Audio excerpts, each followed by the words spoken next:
All right, special greetings, a special welcome to all of you here. Special greetings as well to all of you in Dominica at this time. That is where this program is generated from each and every Saturday, about that time, 6 o'clock in our time. Those of you in the region, those of you who live in that regional space that Dominica is part of, thank you very much for being in attendance as well. And for those of you further afield, welcome on board as well.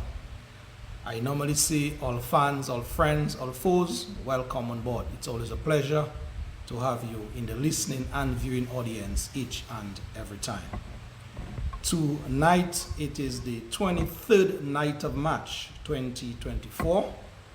And so we're going to have yet another very interesting program in terms of the contents thereof lined up for you guys this evening. You know how we drop it each and every Saturday from just about that time, yeah? And so that is how we want to keep it. We want to keep it up to a certain standard. We want to keep that level right up there in terms of the factual information as it pertains to our country. For those of you who normally share the live, I beseech you at this time to go right about now and do that. And please turn on that notification button, right? So that whenever yours truly goes live, then you will get that notification, and so you will know that a program of that nature is on. Also remember the YouTube channel that I have. All the programs that I do here, they are always uploaded to the YouTube channel within 24 hours. So it is your duty as well to turn on that YouTube notification as well.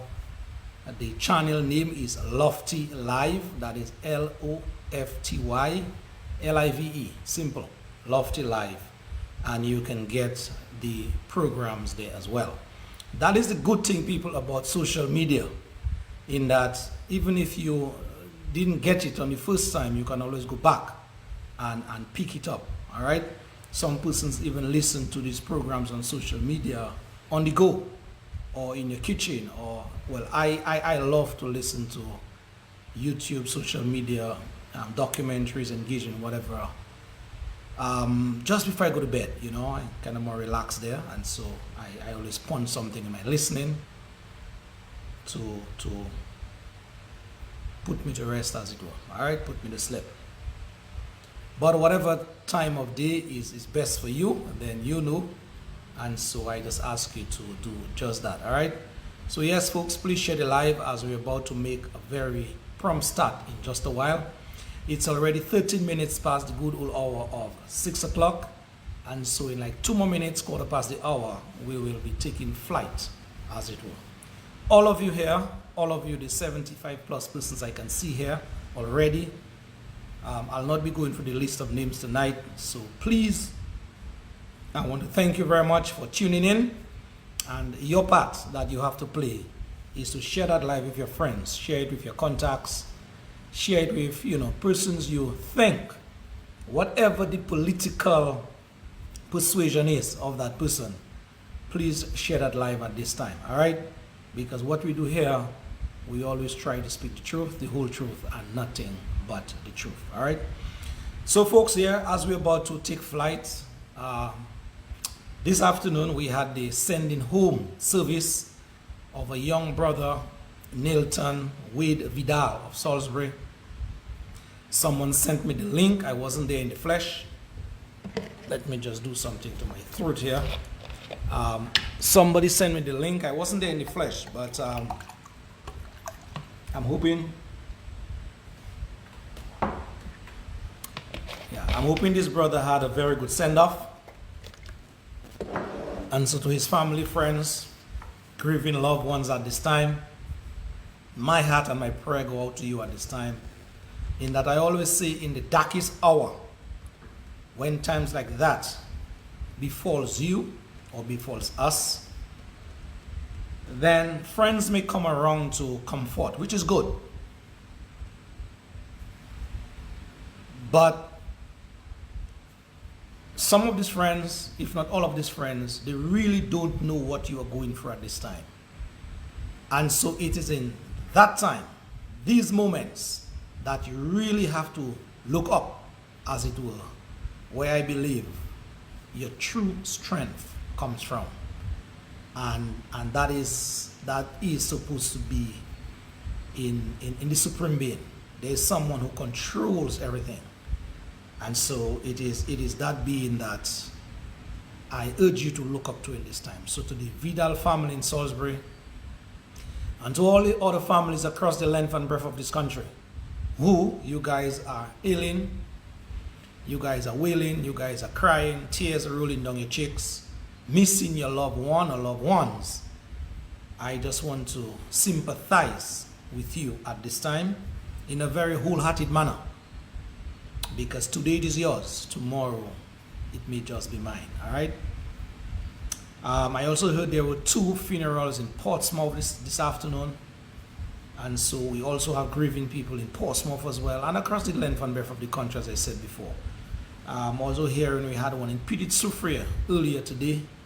I think that person is related somehow to yours truly, even if it's distant, but you know, I'm from that neck of the wood, the Durand clan, as it were. Pidit Soufriere, Good Hope, Cassibros, that area. Generational information, basically my grandfather told me, the Durand, Laura, Warringtons, who else? We are all closely knit. And it was 2 brothers originally in the heyday of the slave plantations in Dominica. It was 2 brothers who migrated from Guadeloupe or Martinique, but it's a French territory for sure. And they descended upon Dominica and were the owners of a plantation in Dominica in the Soufriere section area down there.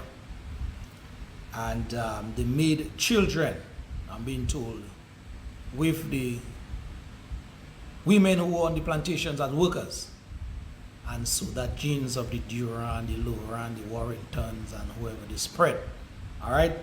And so all of you out there who may be carrying a surname like that, a special good afternoon to you in a very special way. All right? So yes, folks, we also have persons who are sick, mentally sick, physically sick, emotionally sick, whatever sickness you may be going through at this time. You know what you're suffering from. And it is good time as well that you yourself try to find some kind of solace, as it were, through whatever sickness you may be going through at this time. We know it's very rough, very tough times in Dominica. And yes, I say Dominica. I know some persons like to broad brush that statement, in that the whole world is going through something now, which I agree. But I am in Dominica, and I can speak to my situation in Dominica. And so it is very tough, a time in Dominica. And so it is not easy to go by. So financially we are speaking, it is very rough.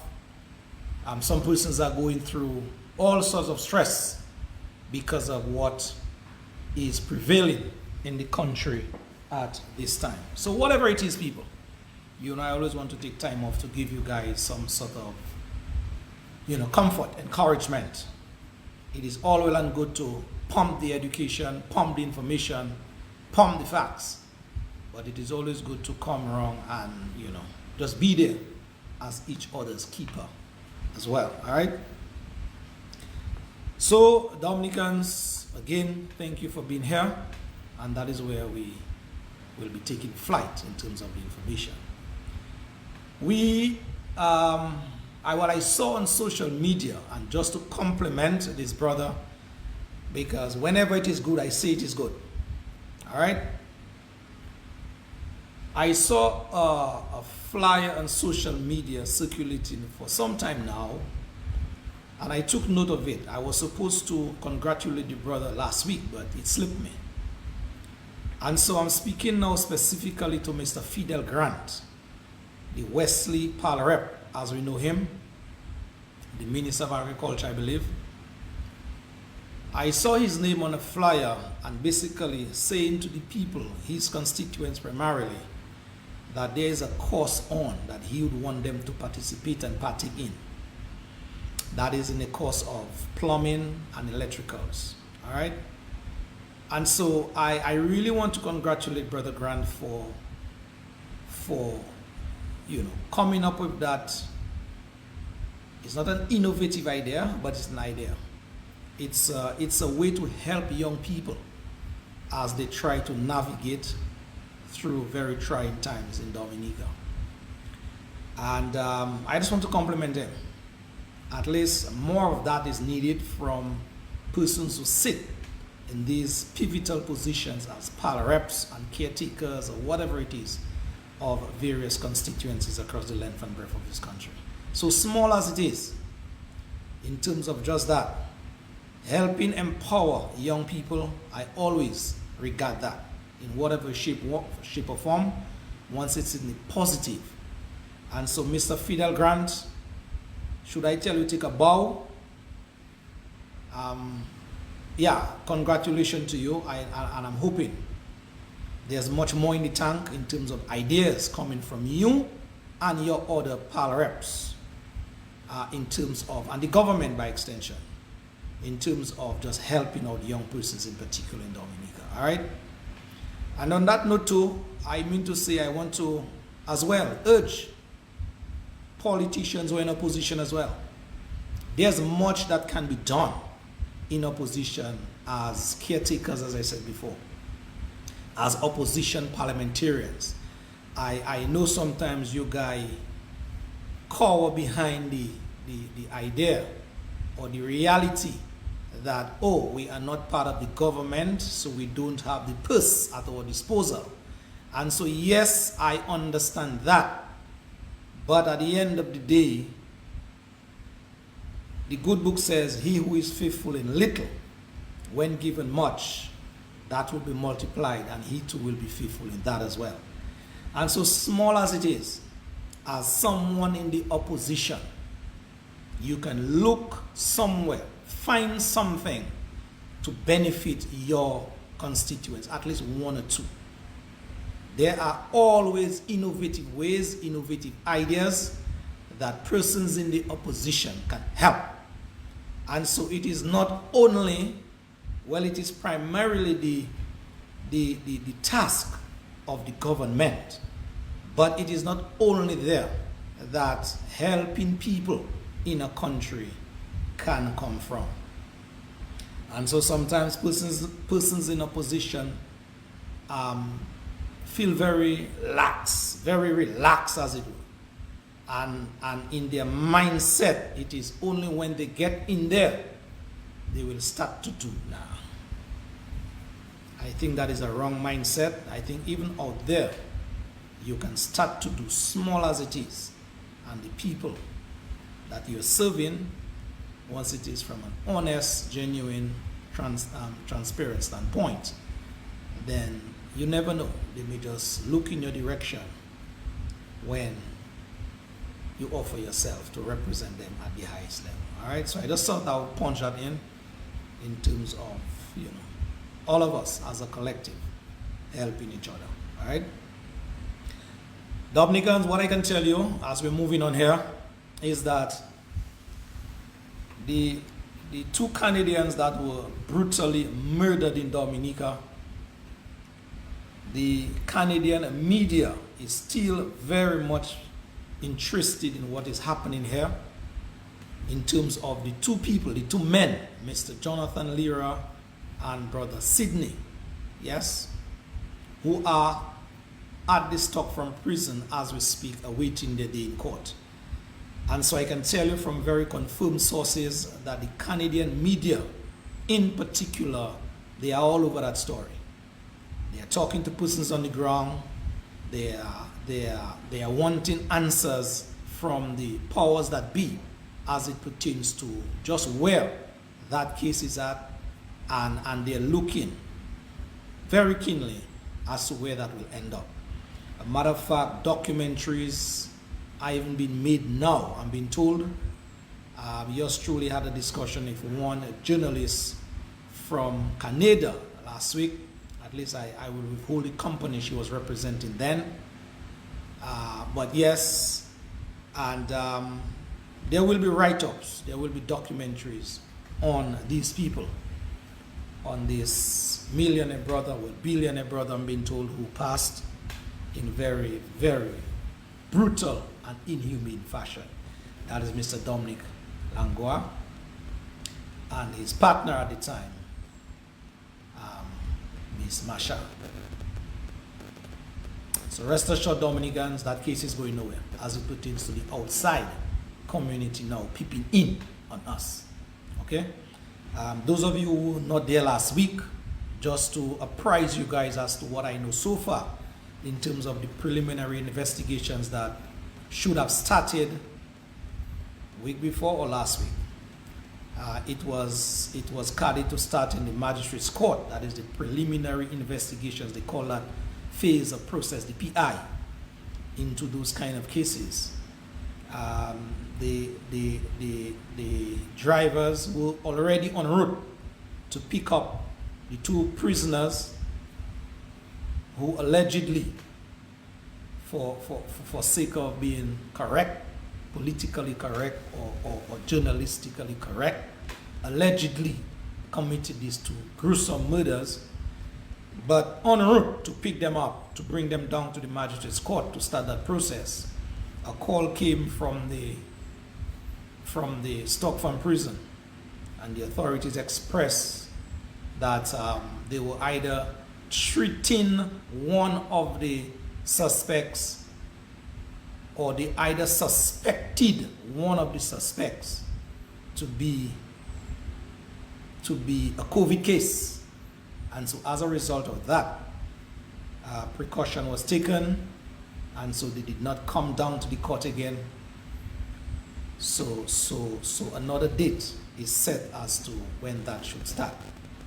All right, I haven't heard a date of yet, so that is why I cannot bring you a date as just yet when that will start, but that is what was set to go down sometime last week, well, week before, sorry, but as a result of that suspected COVID case or / COVID treatment that one of the guys were going through, then that had to be pushed back to a later date. All right, but already I can tell you people, especially the outside media, I know Dominican media basically in a nutshell have forgotten about that already. I know that. I'm not fooling myself in that department. I still want to thank the journalists who make it a point of duty, locally that is, to still keep on that matter. I know man like Kalaya and Curtis and others, they are keeping abreast on this matter. But generally, if you ask me, even where the Dominican population is concerned, that thing already is history, and we are now looking for another something to, engage our minds at this time. But the Canadian authorities, they are really, really and truly interested in that matter. And so, Mr. Blackmore, the National Security Minister, you made certain utterances in the public when that matter occurred. The Commissioner of Police then, Mr. Carbon, Mr. Valor is in place now, and I want to think from one commissioner to another, then at least you guys would supposed to be good as gold. You said you'd be doing all within your power to help bring that case to some kind of solution, so that the grieving families of these people can at least take some kind of comfort in the judiciary system in Dominica, which is not up to scratch by any nature, but at least let them see and feel that at least for that case, our system works. All right? Talking about system, people, tomorrow on the Civil Vibes program from around 6 o'clock, we're going to have a very interesting conversation with a lawyer out of Dominica in the name of Mr. Cabral Douglas. He will be our special invited guest tomorrow, where he will basically come and help us understand, help us unpack, extrapolate a little more as to the writings of this judge We heard this judge in Dominica sitting here for some time, gave a very, very scathing report about the judiciary system in Dominica. And so who better than a lawyer, a legal mind, to come and help us understand the gravity of the situation in Dominica where justice or injustice is concerned, and help us understand fuller the words of a learned brother. All right? So Cabral Douglas will be our guest tomorrow on the Civic Vibes program from 6 o'clock. You don't want to miss that conversation. And obviously, knowing Cabral, very versatile brother, I think we will start with the Haiti situation that is still very much alive and well.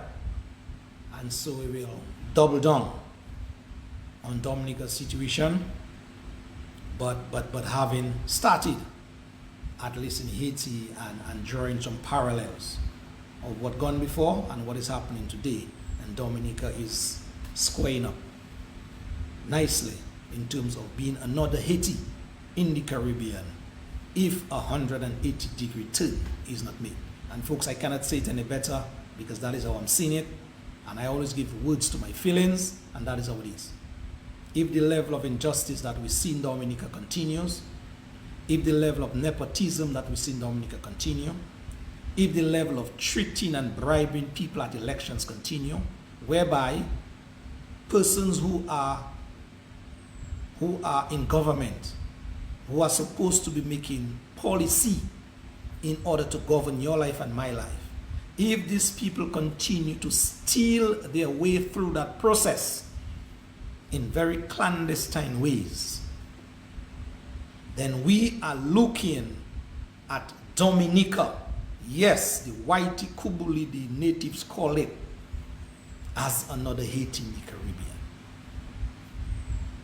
And so I wish not for us to get there, but it is always said, smoke, wherever there is smoke, there is fire. And there's a lot of smoke in Dominica as it pertains to the injustices that go on a daily basis. That is why I always take time off to join my efforts with others to sound that alarm. And so if that's a big if, we get there, then you will not say you did not know. All right? Especially the younger people in Dominica who, it's like this phenomena, this CO vibes, this just enjoy my life now and care not for tomorrow, care not about country, care not about my fellow man, care nothing about nothing. The first pan that bit, you are there. And that is the only things that drive you guys, it seems. The majority of you. I am saying with that kind of attitude, that kind of mindset, that kind of predisposition to fret, it cannot augur well for us in this country. Before fete, there was. After fete, there will be. And so even fete is supposed to be taken into consideration as well. Put it into context. Obviously, the good old saying says, no work, no play, make Jack or Jacqueline a dull girl, dull boy, whatever it is. That's fine. We all need some entertainment in our life. But the way we are heading people, trust me, you call on the young people in Dominica to have a debate among themselves, to have a conversation about things that matter to them. And you can count them on your two hands in terms of their reporting, their in attendance. You can count them literally.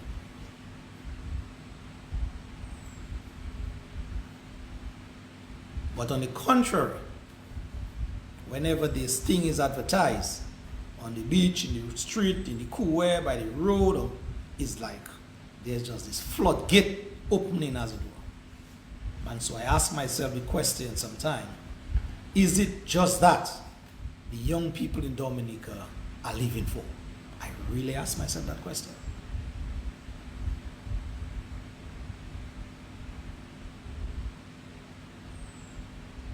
All right. I know they are good young people as well, so I don't want to put everybody in terms of jeunesse or young people in one basket. No, there are some good young people who, you know, take time off and educate themselves and do what it is to be, you know, more wholehearted, more whole citizens, as it were. But they are the majority, I can tell you. Have nothing, care for nothing. And in addition to the young people now with that attitude, there's the elderly folks now that are compounding that situation that I spoke of before by not hammering home what they got when they were younger to the young people. There are these elderly people who are so inclined to serve a political master in Dominica that they don't care if when they leave this Dominica, it is not the way that they met it. They don't care. And so sometimes I really lament over the fact that some elderly people that's supposed to be right up there in terms of what you knew before, what you got from your parents, your ancestors, what you got. They're supposed to be a tradition of passing down that kind of information. And so sometimes we really blame the young people. But if a barrel is empty, it is empty and it is empty. You cannot get nothing from an empty barrel. So if the young people, as it pertains to that impartation of knowledge from the elders, did not and are not getting that, what else do you expect now from the young people? And so it is the same elderly people now, some of you, who castigate young people and say, oh, she is this, oh, he is that, not realizing you yourself are part and parcel of the problem, in that you're not inculcating to these impressionable minds what you got and what kept you. I always take time off whenever I meet elderly people to at least spend some time with them once I have the time. Because the kind of a knowledge that I get from these young people, these elderly people, in terms of, you know, their experiences. Most of these elderly people, when they're gone, that's it. Your knowledge will not be passed on or passed down to the generation now.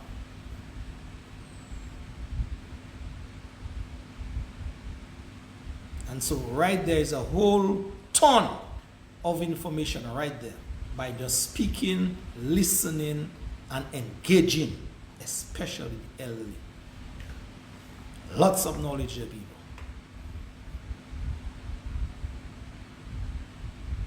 But it is what it is, as they say. But I try my very best each and every time to help young people wherever I can. All right?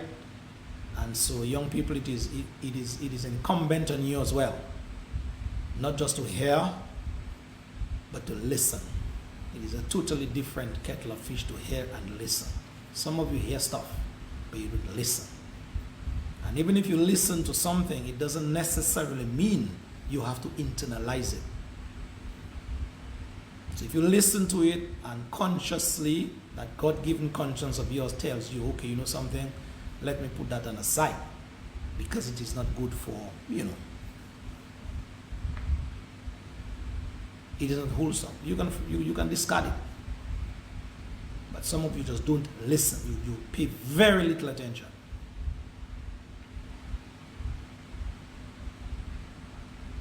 And so with everything that is now that is distracting us in terms of technology and the advances and everything, and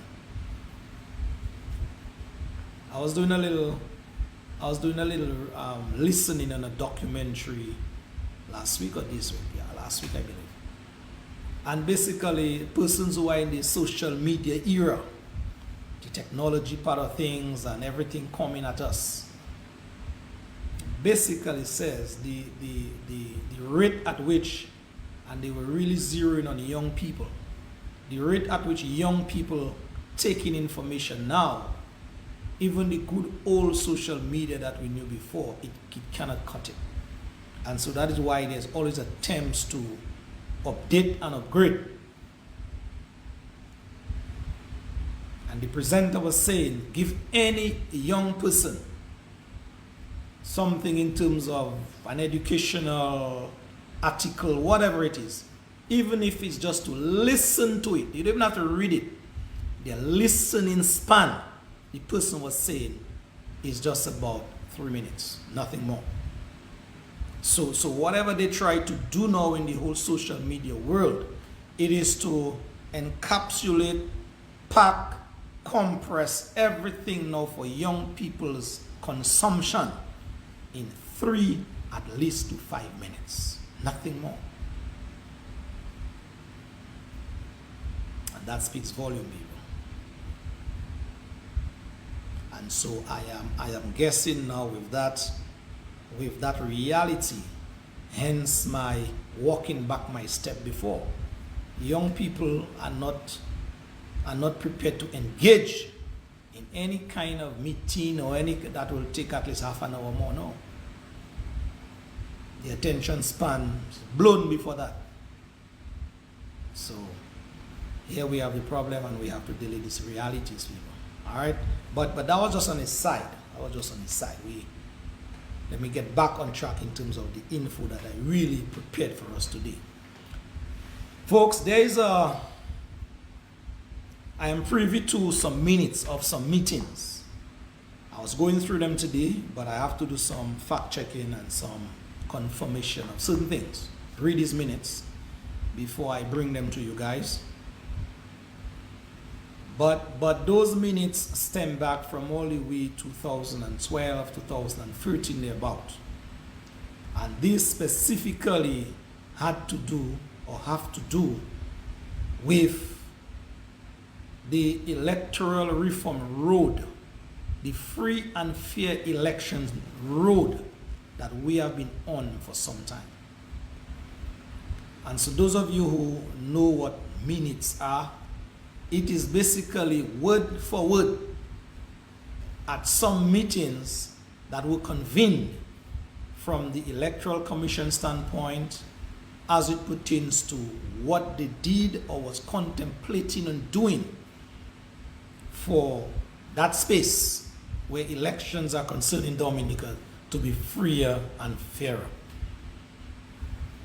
Very, very interesting minutes.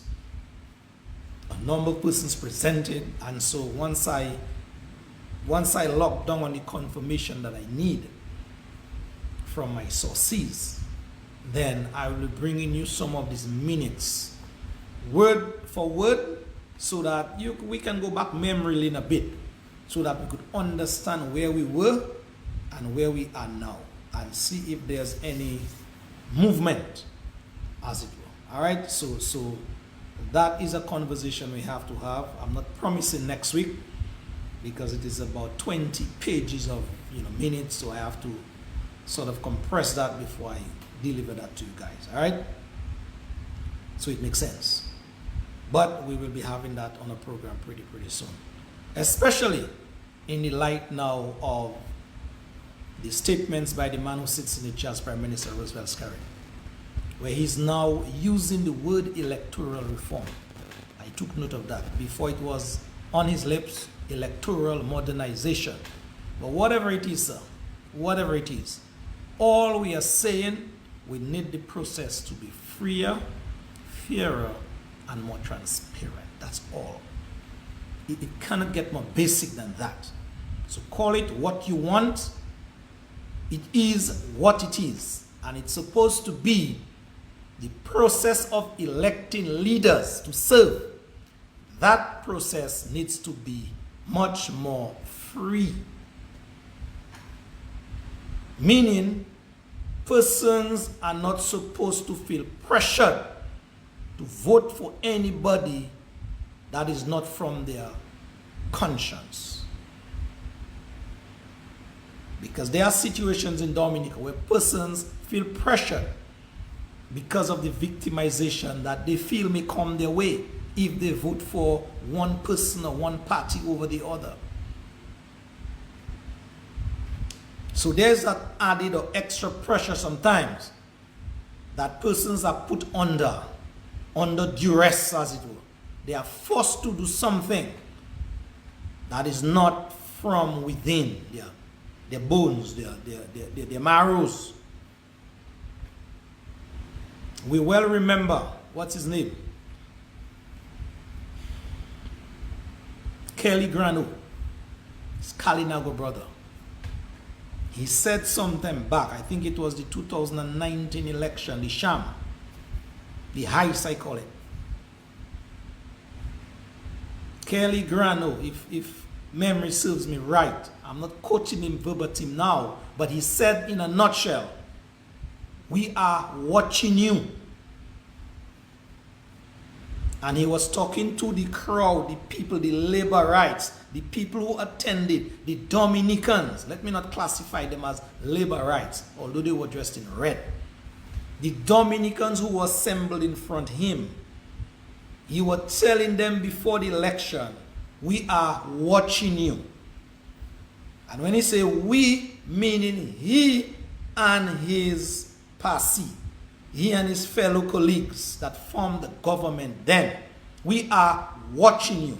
Our eyes are on you. We know where you vote. And words to that effect, and it went on and on and on. Striking that level of fear in the citizenry whenever they show up to vote. Folks, we have seen it. We have heard it.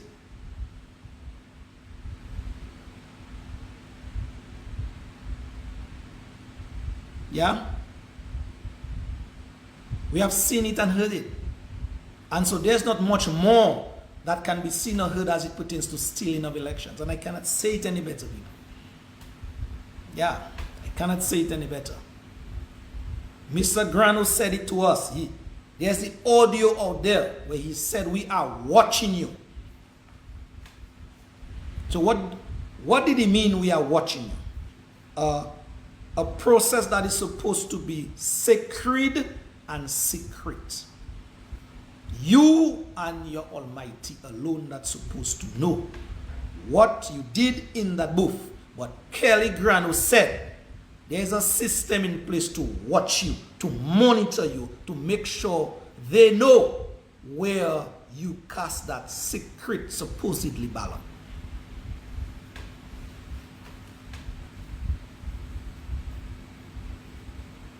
I am saying, if it was somebody that wasn't closely connected to the government of the day, the police would pick up that person and bring them in for questioning and ask them, Mr. Joblo, how can you say, or give us the rationale, give us the evidence of your statement that you made, sir?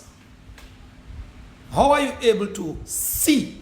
How are you able to watch? How are you able to peep or pry into a polling station that is supposed to be a secret place where persons cast the ballot of their choice? But Kelly Grano was and maybe still part of the cabal. So like we have accustomed to know in Dominica, once you are connected to the cabal, then it is expected that you have a certain level of leeway to do and say what you want. But that was a very striking statement coming to think about it from Mr. Grano. And so when we say the process is supposed to be freer, Kelly Grano makes that statement right.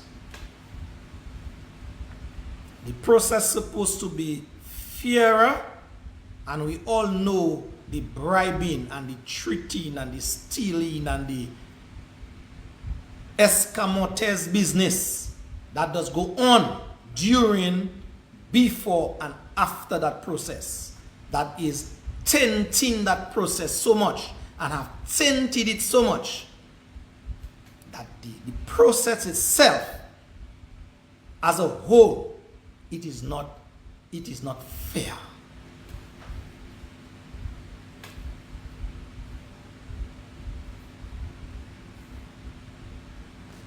And as I said before, my brother Alvin Thomas always said, elections have consequences. And so maybe what we are going through today as a country, it is part of the consequence now of some of us action or inaction as it pertains to those who are charged with the responsibility to run our country.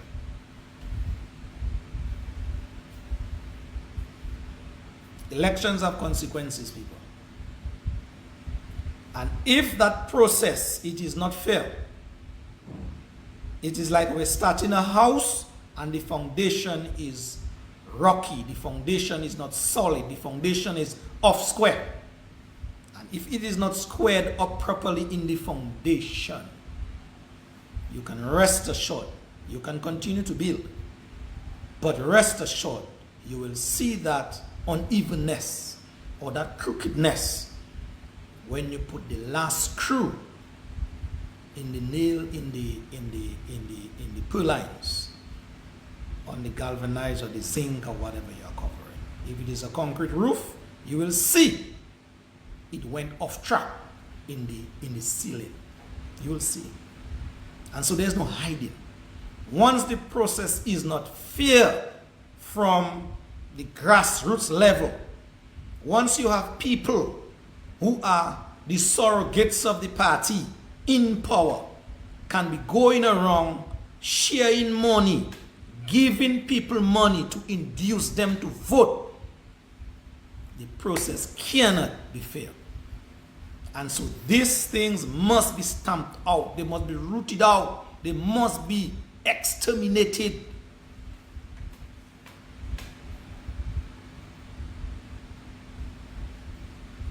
And these people know themselves. These people know themselves, who are charged with the responsibility as officers of labor, I call them, which is what they are for true. Officers of labor, pain, because it's a pain that you have to go through for another 5-year cycle. Well, it is not even that long anymore. And on that note, people, as I said that, I'm getting some information from the grapevine that there is serious contemplation, and I will bring some of the evidence based on that statement to you next week. I promise. There is serious contemplation behind closed doors now. 2025 will be a very pivotal year in Dominica.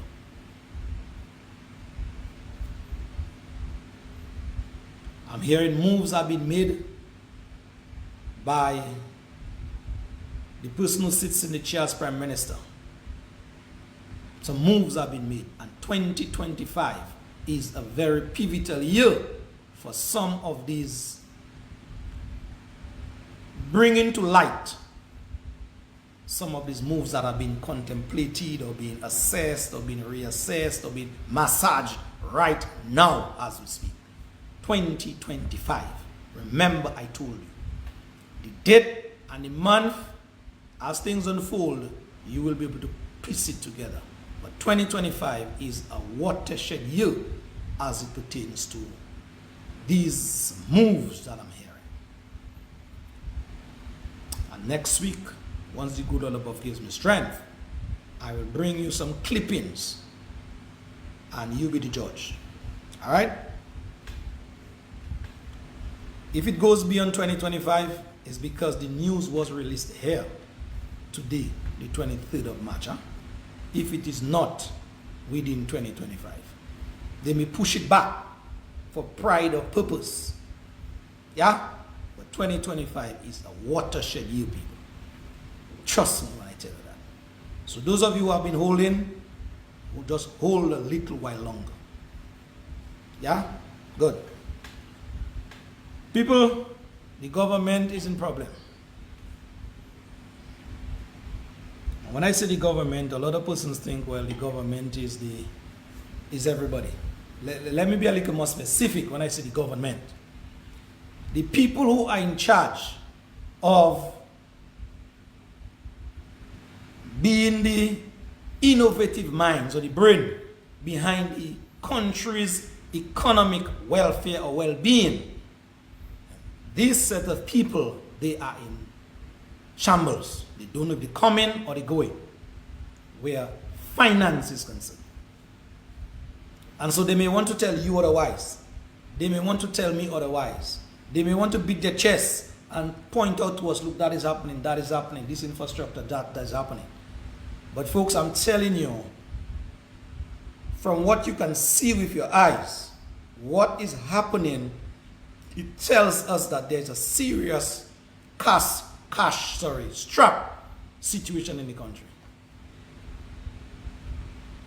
Right within the government circle where public servants are concerned. And you guys can correct me on that. Do your digging, run your investigation, do your research, and you will know what I'm telling you is a position of fact. Right within the government circle, the public service, when certain persons go on retirement because they have reached their age, they have reached that good old age, then that same service that they were part of, they are not readily recruiting persons or pushing up persons the ladder to compensate for those persons who reach that age of retirement. So persons maybe they're in acting position as if it's Hollywood actors, but that is just it. And so that I am hearing, it is all part and parcel of the government scaling back on monies to be dispensed. Once you push up somebody, whatever they were making, it has to be pushed up as well. So when the powers that be would want to tell us everything is okay, look right there. Look within the public service and tell me, from a very practical standpoint, the amount of persons who are in acting positions.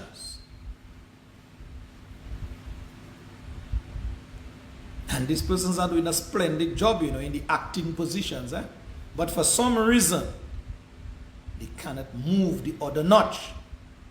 And one of the reasons I am hearing is because of the additional expense or expenditure that have to go with that. And so that is a position of fact. I am being reliably informed as well. There were like 7 or 8, not prison officers, 7 or 8 security guards who worked at Public Works, the corporation, Public Works Corporation. About 7 or 8 of them, security guards, persons who secured the properties of Dominica at Pocassi, Canefield, wherever they moved them to, wherever they dispersed them to. And some of these gentlemen, they were no women, have reached that ripe old age. And at least 3 of them, and up till now,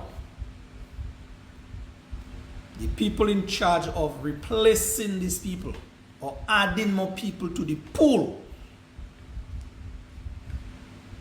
have not done so up to now. So from 7 to 3, from 7, to 4. And you can well imagine now, the workload of 7 men have now to be distributed between 4 men. And that is a position of fact. Again, it is a cost-cutting measure or mechanism from the powers that be.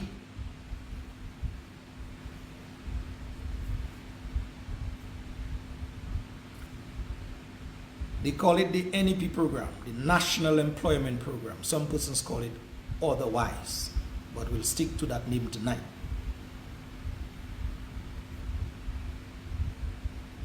Ask any person, I was going to say young persons, but they are persons who are ripe and of age in that program as well. So ask any person who is part and parcel of that program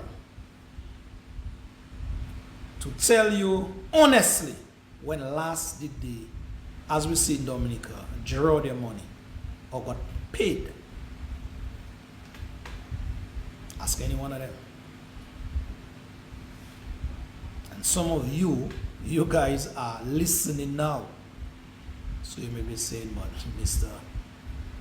know my payroll information, and yes, I know. Not information as to how much you get or how much you're getting or expected to get, but at least I know the routine. And so some of these people, when they get paid, it is 2-3 months that have already backed up on them, and you know once you fall short in your bills, 2-3 months, well, you know what time it is. A number of these persons have called me on a side, told me, Lofty, I am paying that in the bank. I am paying that at credit union. I'm paying that at Fast Cash or wherever these money lending institutions are. And because of the government, they say, have not come up to scratch in terms of paying them, then there is an additional tax or an additional burden in terms of a penalty fee once those monies are not in at a certain time. And Sister Lofty, it's not my fault, it's not me. If it was me, I would pay the money on time, but it is government. I go there this week, it's not there. Next week, it's not there. And it is piling on, piling on. And so some of these people, they are really working, but when they get that money, it is really and truly, it is like just taking it from the left hand, passing it to the right hand. There's nothing to steal with them as it pertains to a saving. And the same government now, when everything is nice and dandy, they like to take the praise, they like to be exonified. The same government who loves that posture, they will not even have a conversation with these lending institutions to come up with some kind of arrangement, because it is not the poor people's fault. So if you are backed up 2-3 months and cannot pay, there should be an undertaking from you as the person who's supposed to be supplying those funds to these institutions that, hey, we will honor that debt that was incurred by these people as a result of our fault. Nothing like that.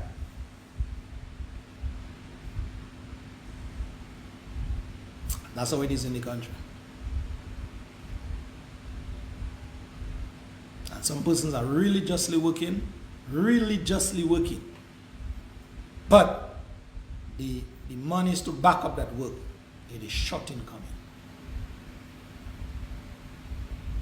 And so there's a what you call a domino effect now that kicks in. So when that is late, that is linking on that is hinging on this, and so you have that kind of a domino effect whereby this person's lives now, their livelihood, their continued survival in this country, it is in a perpetual state of disorder as it pertains to the government. Yeah.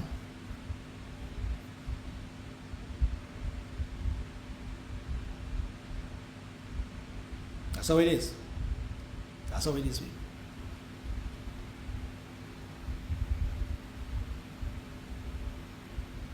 So when you hear the government, the same government, is pointing to us about Dave Bertrand, yes, I have that song queued up sometime later. They like it so from Sparrow. Just about 7 o'clock, we'll get to that song. Very interesting number. When you hear the government is pointing to this hotel is under construction and this building is building and infrastructure is doing well and the IMF gave them a 4.5% increase, growth 24-25, and they're beating their chest like King Kong, you have to now look on the ground That is where it matters. That is where it all takes place. That is where it happens. It's on the ground. So when you have an airport building, 1.3 billion, we have been told, as to if that project will be able to be completed. That's the other one. So we have to watch that project very, very, very keenly.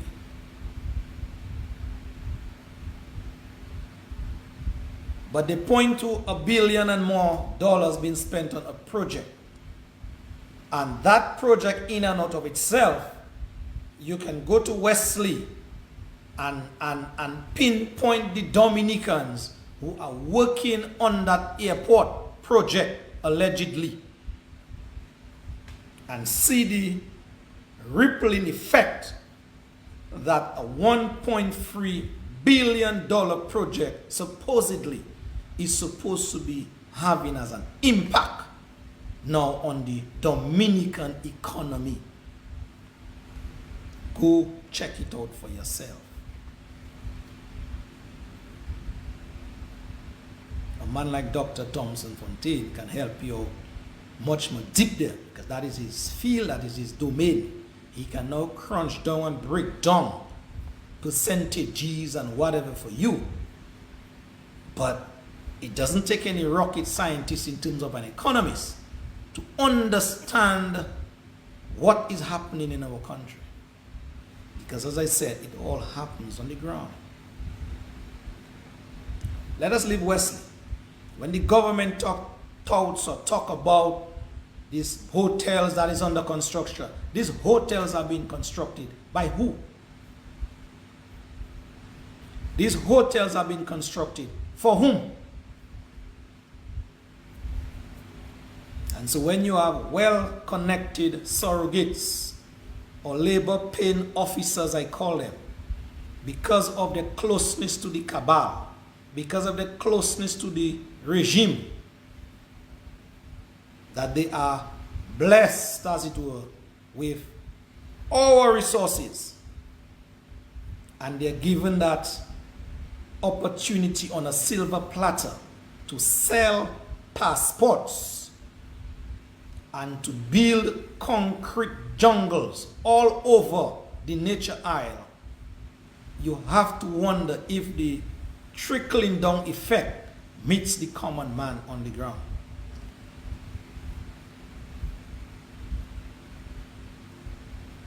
You have a hotel, as an example. One hotel of such is being built with our passports.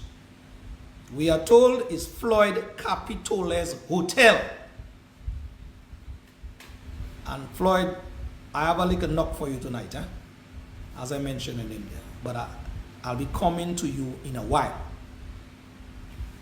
We are hearing that hotel is Floyd's Capitole's hotel in Newtown, just past Newtown, Lalikuku, right about there. That hotel, like the airport, you can go and count with one hand the amount of Dominicans, bona fide Dominicans, working on that project that is supposedly the sales of all resources of the country, the passport to be precise.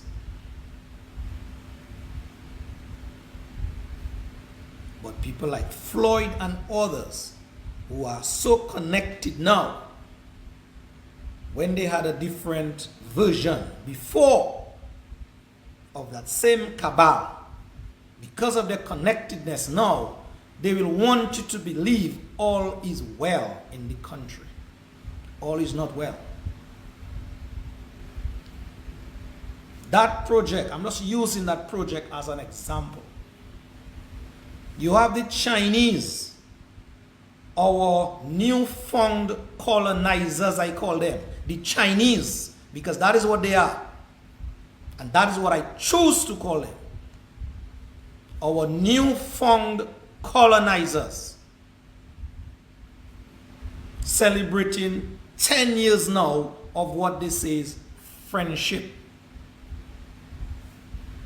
Roosevelt and his wife was in China being given a red carpet treatment as a result of ties with China 10 years on now. What has Dominica as a country and Dominicans as a people have to show in reality for that 10 years of so-called friendship?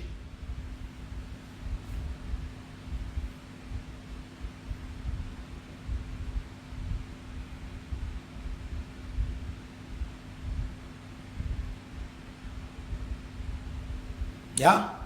What do we have to show? Other than Chinese occupying our land, like how I call them, like wood-ants. That's how they are. That's how they're operating.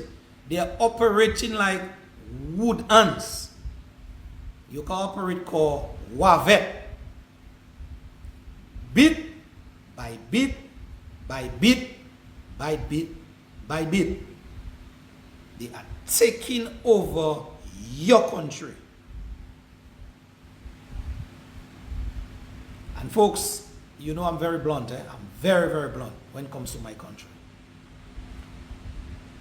Based on how I see things panning out in Dominica, where the Chinese, our newfound colonizers, as I said, of late, have been moving, have been rolling, as we say in Dominica. Don't put it past your mind for 1 minute. Don't put it past your mind for 1 minute that there may be a civilian unrest in this country where the black people of this country and Chinese are at loggerheads. Trust me, Dominicans. I'm a person I see way down the pipeline. If we don't know, if we as a country don't know, cannot know, some of us choose not to know what was signed in the Memorandum of Understanding with China and Dominica, then we have something coming for us.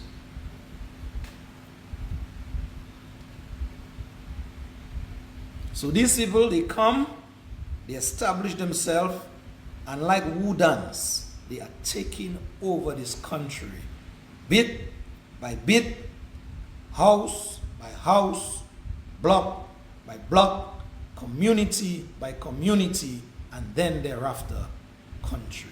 Dominicans, be warned. I personally don't have anything against Chinese or China.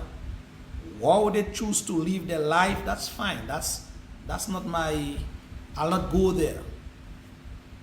How they choose to live their life in China and their suppression, that's for them. But when you come in my space and you choose to behave like you were taught in your land, we have a problem.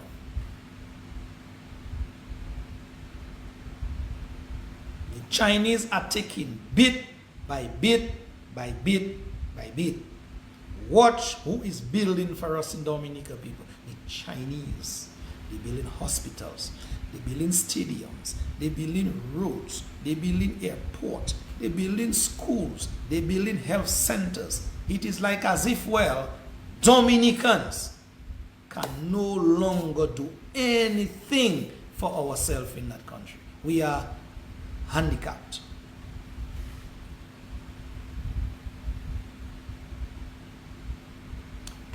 He who pays the piper, it is said he calls the tune. You cannot be paid, and the fiddler, the piper, is playing a different tune. And so China is paying, and they will be calling the tune. So some of us Dominicans, we are so comfortable in our supposedly comfort zones. We don't see what is afoot. We move around, we walk around as if, well, everything is hunky-dory, as they say. We're in the park, just, just having a field day, having a good day. And your country has been taken away from you, block by block, street by street, house by house, village by village. This afternoon, just this afternoon, after 5 o'clock, the Chinese, they are building what is supposed to be the school in the Goodwill area. They broke down that thing to scraps, and they are now constructing what they say is Goodwill School, or reconstructing Goodwill School. They have set up shop in the yard on the premises of the old planning division. That is where they set up their storeroom and their housing and whatever they have to do. It is like once they move like a mighty army.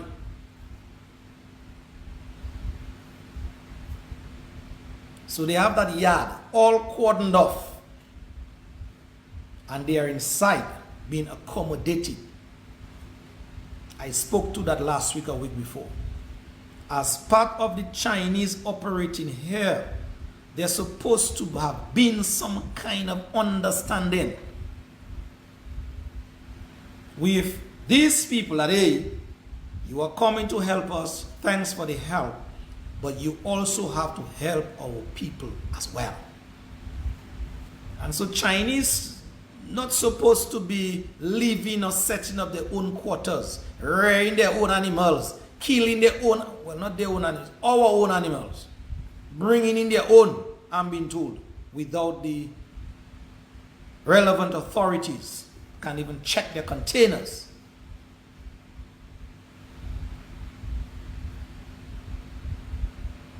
So many buildings in Dominica up for rent because of the financial and economic pressure.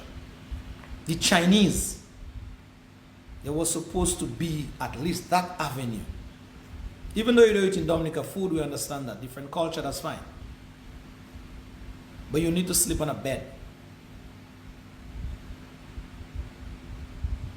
If you don't want a bed, put on a mattress. You're always sleeping.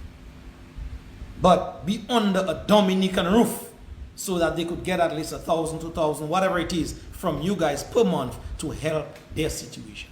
But no, you guys are lending the money, you are getting paid back, you come, whatever land you get free of charge, and you're just moving through the length and breadth of this country. This afternoon, traversing Goodwill Road, intersecting that, I don't know what lane is that, 8 Bank and the planning division. The Chinese, they were there, four, 5 of them. Or I should say, fencing up the back, well, that's the back, well, yeah, on the side. Fencing up the side of that property known as the planning division department. They are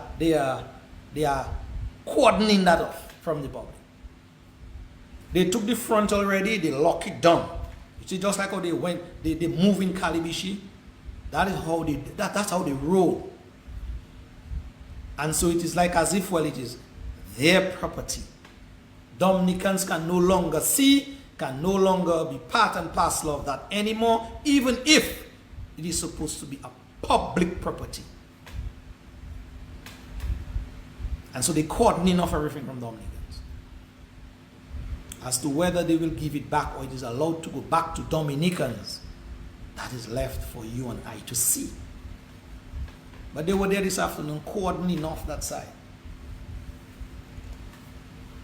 And so they are like in their compounds across the country.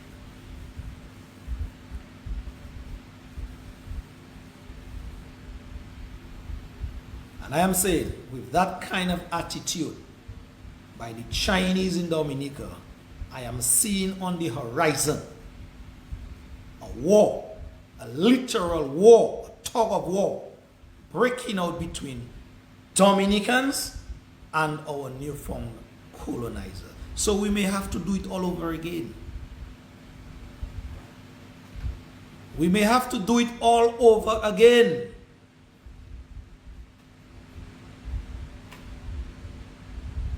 That's the reality. That's the situation.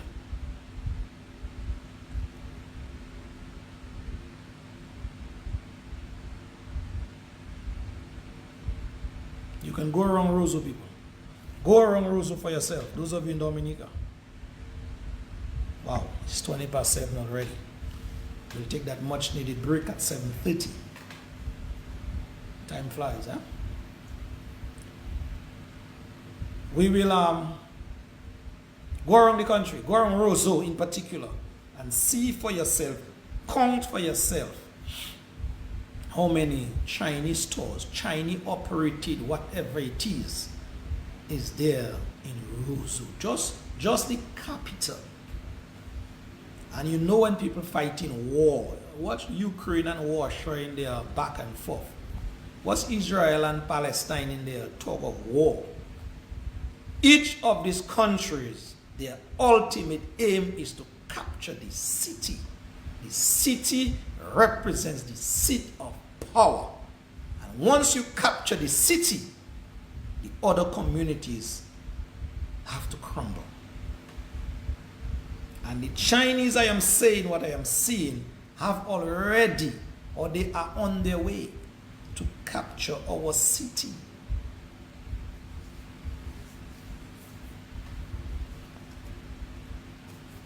And I'm not telling you something what is a figment of my imagination. I didn't dream that. I am seeing that as a reality every day. Every day. Go in your city and see for yourself. Make your eyes ball your peace. And see if you are not already a little colony of the mainland, of the PRC. See if we are not right there.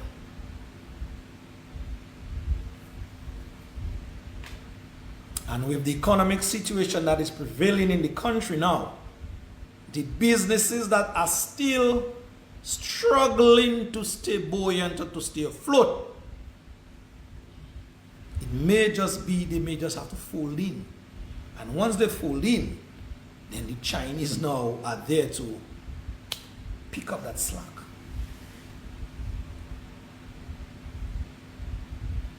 That's how it is.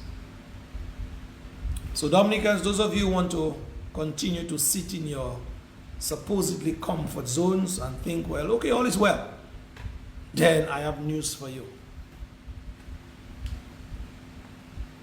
I have news for you. It may not be good news, but it's news. The Chinese are now our new found friends / colonizers. That's it. That's how I see it. That's how I have to say it. And these people, well, some of them, let me be correct. Some of these people, especially the men, the Chinese men, they smoke some of them as if, well, they're like dragons. It's one after the other. And as they're smoking, it's so they're spitting all over the place. So if they have a store, they spit all in front of the store, and it's like as if, well, it's like a desecration of the country. That's what I see. They spit all over the place. It's like no, they can't no mind. So some of them, they are very nasty. You spit, you want to spit, you go in a corner, you spit in a corner, you spit in a bowl or in a sink or something. But these people are spit all over the place. I'm telling you. They spit all over the place. Typical example. I like to speak the facts. Whenever you pass in Roseau, you see where First Caribbean Bank used to be? Opposite First Caribbean Bank on what is that street? Great Marlborough Street. Just if you have the time, just stand there on First Caribbean end, that end. If you're going down, stand on your left. Just stay there for at least 5 minutes and watch in the opposite direction where some Chinese stores are. And you will definitely see one or two of them doing exactly what I'm saying. Just come in and speak. If you go there early in the morning, it's a good catch. When they just come with a cigarette and it's just a mess. And so I'm not telling you what I don't know.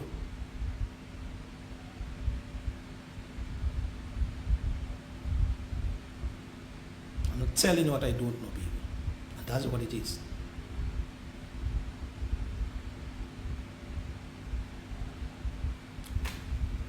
Roosevelt Skerritt and Melissa Skerritt. I saw some photos circulating what purportedly is. They are being celebrated, honored, given red carpet treatment, whatever it is. I am supposing is China. Basically say that they are celebrating the years of friendship. So Roosevelt and his wife gone up and they are celebrating for and on behalf of the country or their subjects. Let me put it a little more graphic because that's how it is. So the king and queen went out and they are celebrating on behalf of the governees or their subjects. That to me is a heavy slap in the face of whoever is in the position of minister of that Ministry of Foreign Affairs. So whoever that's in that position, I didn't see that person in that picture at all. And that is a direct responsibility, your portfolio that falls under. So if it is Vince Henderson that is supposed to be the Foreign Affairs Minister, the last I heard, Vince, where were you on that trip to Beijing, China, where Melissa and her husband got red carpet treatment? I saw. Where were you as the minister representing that ministry in the Foreign Affairs Department? I may be wrong. Maybe I should say that there's no foreign relationship there. So no need for Vince or whoever is in that ministerial position. So if it is a husband and wife and the PRC that is in their thing, then I apologize. But that to me is how it looked. Roosevelt and Melissa is celebrating their thing with their PRC people, and then they will come back to Dominica after their celebration, red carpet treatment, and tell you what you want to hear. That's the best I can say. So again, I am saying, the Ministry of Foreign Affairs, where are you guys in the whole scheme of things as it pertains to that friendship? Where are you guys?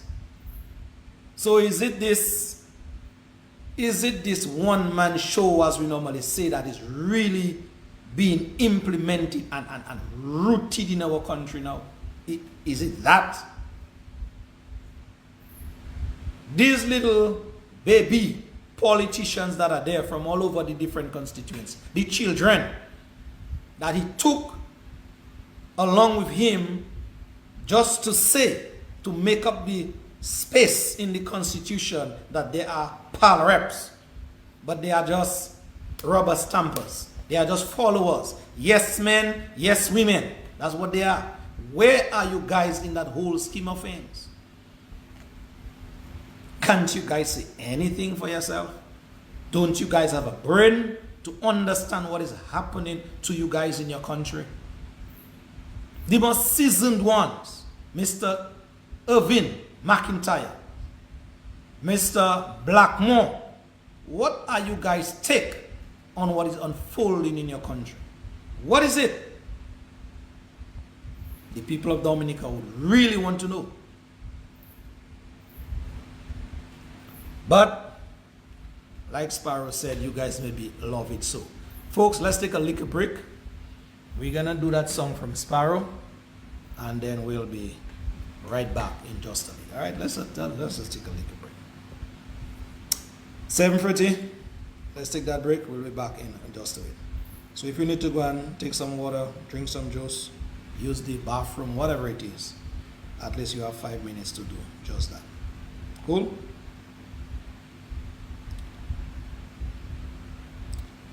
Let me see. Where are you, brother?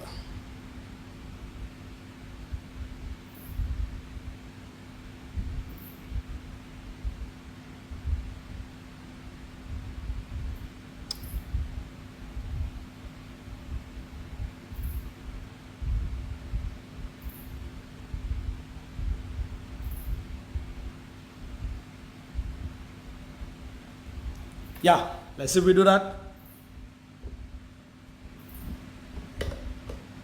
There you go.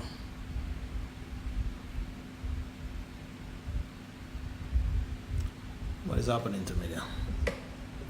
Something is not making much sense. All right, Dominicans, whilst I try to queue that up on another device, let me just see if I can take some of your comments now before as we're moving on. Huh? A number of private messages here. Someone says, Lofty, the Chinese are here to stay, like it or not. Well, you're just concretizing what I said as to the Chinese being here to stay with us. So thank you for your sentiments. I'll take some of your comments in just a while.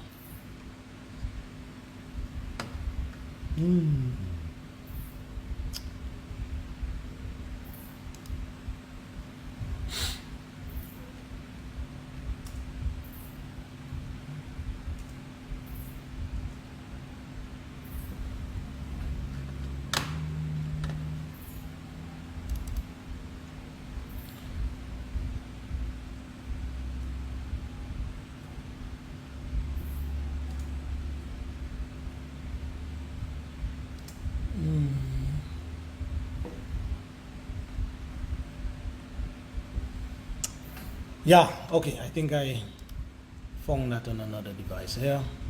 This one.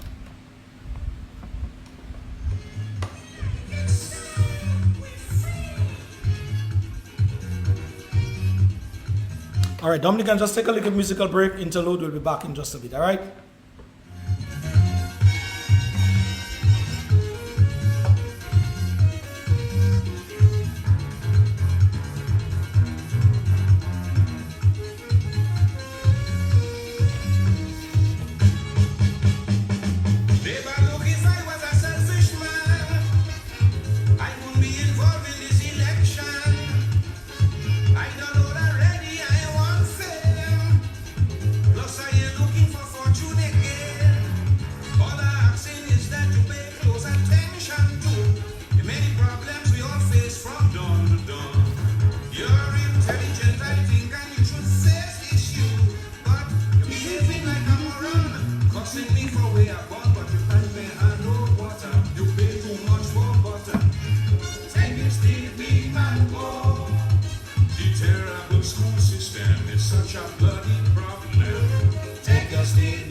Dominicans, you like it so? Sparrow is saying that, not me, huh?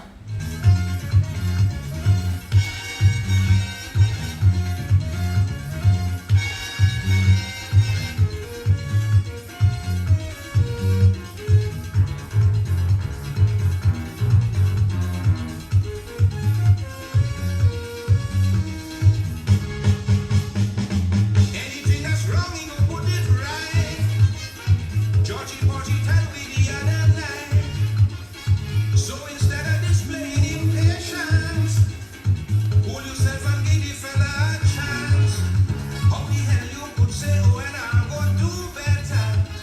send you back Grenada in a drum. We are Georgie going to put it right together. We have freeness and freedom, plenty roti, plenty rum. Hospitals have no limit. It's from the paper they're using. Take a stiff leave and go. Public transportation is an abomination. Take a stiff leave and go. Well, food, clothes and rent is proof. Cost of living gone through the roof. Take a stiff leave and go. Classified information for personal gain is common, we know, but we like it so. All right, Sparrow, thank you very much, my brother. Are you guys in Dominica liking it too? Where your hospital is under very much a scrutiny at this time, medication and medicinal supplies, and the list goes on and on and on. Folks, before I get into the next segment, let me just see some of your comments that have been coming in here. See if I can take some of your comments, and then we will be moving on in just a bit, all right? Lots of comments. Gerald Vidal says the Chinese have the top gun, and certain key ministers of the government exactly know why they want them, and also know, and as we all know, they will get rid of them as soon as the time is right. Gon Claudion writes, Chinese will soon treat Dominicans the way Israel is treating Palestine. Dorothy Regis writes, they are on stage posing now, and the Ching Chong are their audiences. Yeah. Maslin Edwards writes, it's a personal friendship with China and not diplomatic relations on behalf of the country. Karen Joseph, he writes here, these people could give two hoots about Dominica or Dominicans. Their beds are well made, the children are well fed, and their pockets are filled. Zaza Angola says, stay firm, bro. Stay firm as well as Angola. Thank you very much indeed. Zaza Angola. Lydia Harrison writes, celebrated, LOL. They are being mocked and ridiculed. Let me see if I can get a new person here in terms of name. Anthony Simon says, good night, love to listening via Facebook from Atlanta, Georgia. Good evening to you as well, bro. Kenda Nicholas writes, William and Kate or Charles and Camilla, and have two laughing faces by that. Cyrilia Celestine writes, love to Dominicans, don't worry about everything. First time I see that.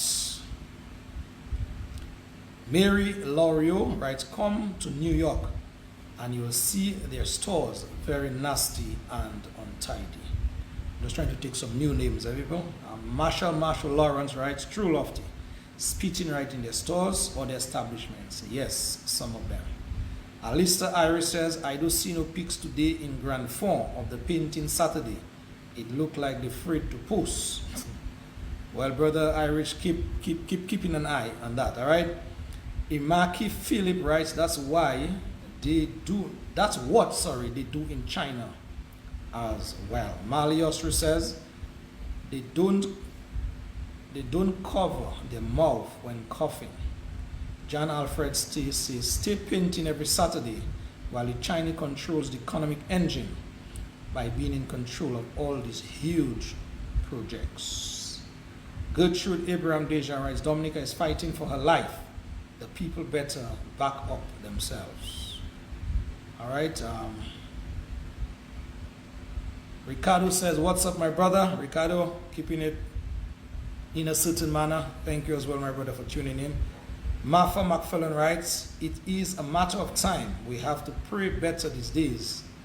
Time will come, I see here. Merlin Alfred writes, there will be Chinese government soon and Chinese schools where Dominicans will be taught the language not too long from now. Just a matter of time. There will be restrictions on everything. Who else we have here typing and writing? Yeah, but folks, in the interest of time, thank you for your comments nonetheless, but we have to be moving on here, okay? Now, let us switch the subject now to the Chinese invasion, to another type of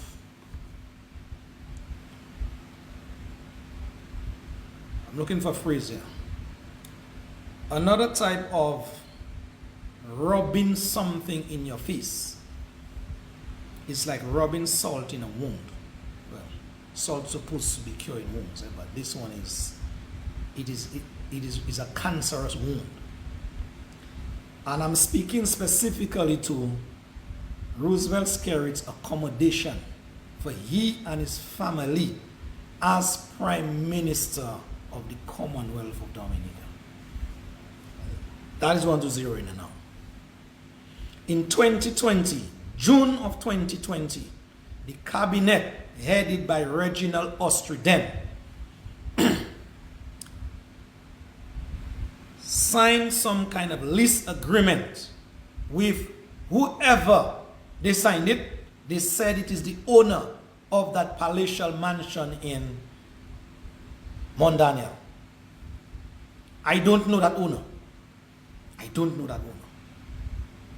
A lot of persons are suggesting or saying allegedly that house belongs to Roosevelt Skerritt. Allegedly. And so I'm asking the question now, if that is the case, did the cabinet went into a decision to basically pay Roosevelt Skerritt allegedly for living in his own house? That's the question on the table. Because I, as a Dominican, I am not in the know as to who the rightful owner of that house, that sort of palatial mansion that Roosevelt Skerritt, Melissa, and his children have found themselves in June of 2020 in terms of lease agreement.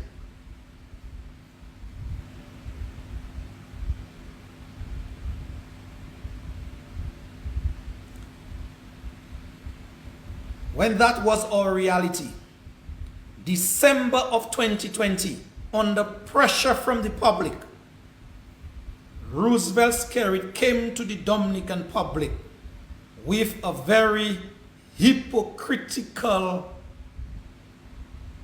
talk, with very much crocodile tears in his heart, as it were, and said to the Dominican public, because of your outcry, I will be making arrangements for my family sooner rather than later to be moving out. Take you guys under that burden of $70,000 round off on the taxpayers of the poor people of that country. That is what he said in a nutshell. Let me see if I get his utterance so that you guys can hear him properly. Let me see if I get his utterances.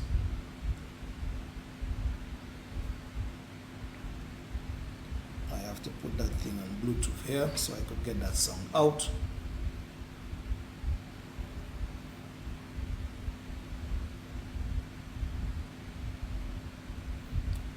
Just give me a 1 minute, people. I have to disengage something here. Right, okay.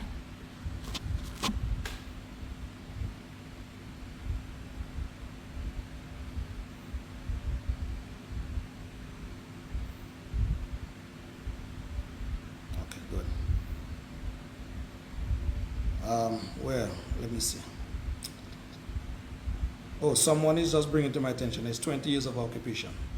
So thanks. Yeah, 20 years. But I think they were celebrating a 10 years, something. I read about a 10 years somewhere. But it's 20 years of the occupation for sure. What was I looking for? Yes, okay. This here.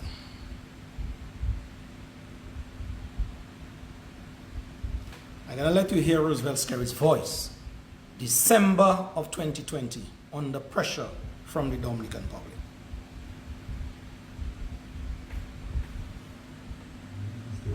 The rent that is paid for the Prime Minister. And I am moving to build my own residence for myself and my family, so that I will have my own keys for the homes. And I think I'll be better off that way. And it's unfortunate though, that a Prime Minister would have to spend his monies, whether it's, of course, borrowing monies from the bank, to house the Prime Minister. You know, it's unfortunate, but that's what it is, and life goes on. But I will be building my residence, and I'm hoping that I can get out of the current accommodation paid by the Treasury before the 2 years of the lease agreement is up. So I'm pushing lightning speed on this. You hear that, people? So it's not me. He said that. He's moving with lightning speed on this, whereby he would be building his own accommodation, his own house, as it were, to take care of his accommodation needs for he and his family.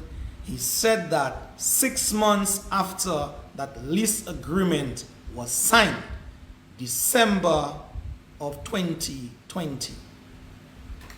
The lease agreement was signed June of 2020. So he said, before the 2 years lease agreement would have expired, that talk about where Roosevelt living and his people and his children, that will not be a talk anymore. It's not me, he that said that. And so if you cannot take Roosevelt's carried word for it, what else should you be able to take? He said it. And he qualified it with sort of lightning speed. He was going to move on it. So Roosevelt, the 2-year lease agreement, supposedly, allegedly, it has come and it has expired. Okay? It has come and it has expired. Yeah? And you told us that before that 2-year lease would have been up or expired, you would have made some other kind of accommodation for you and your family, primarily because of the pressure that the Dominican public were giving you guys to release us from $64,000 and change from our money that could have gone differently to benefit Dominicans. In a struggling economy like Dominica, Roosevelt's carrot is sucking up pretty close to $70,000 from the taxpayers of this country for him to live in a mansion.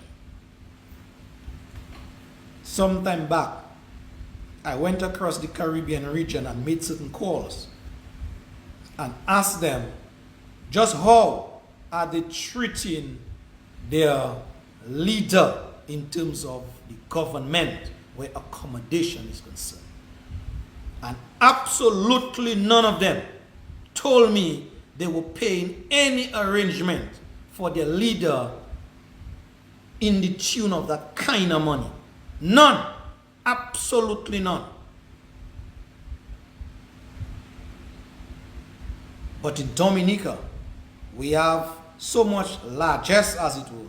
We can afford to give Roosevelt's carry that kind of a lavish kind of lifestyle on the poor people's back. 70,000 EC dollars so that he can live.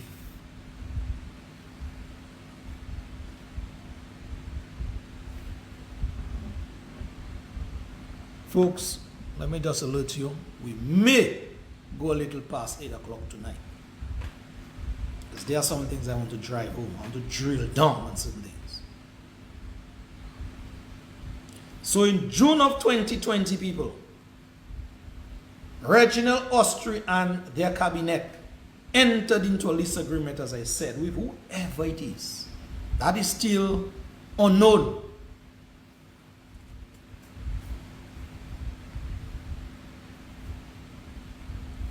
Roosevelt Skerritt, Melis and his children ended up in that space, in that place at Mount Daniel. It is a sort of a bunker type style of property. It is not the ordinary Dominican construction. As I said before, people, the resemblance I can make with that building up at Mount Daniel is when the Americans said they were hunting Osama bin Laden for doing what the American claimed. And they found him hiding in a bunker type, in a concrete kind of a reinforced concrete structure in Pakistan, Abbottabad, Pakistan to be precise. And they had that building under surveillance for at least 2 years plus. And they went in and did the kill. The building in Mount Daniel, don't take my word for it. Go look at the documentary where they killed, what's his name, Osama. Watch the building, it will come up as to where they said he was hiding for some time. Look now at your prime minister structure and tell me if you're not seeing any resemblance there. So that is the building I equate it to when I speak about that mansion. Reinforced concrete. There's very little blocks. There's very little 6-inch or 8-inch or whatever inch block. Everything is steel bars and reinforced concrete, people. Measured concrete to the PSI. That is what it is. Don't take my word for it. Go up Mount Daniel.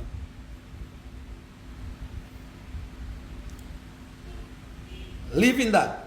Just live in that a little while. Adjacent to that is another style type property resembling the one that I'm talking about.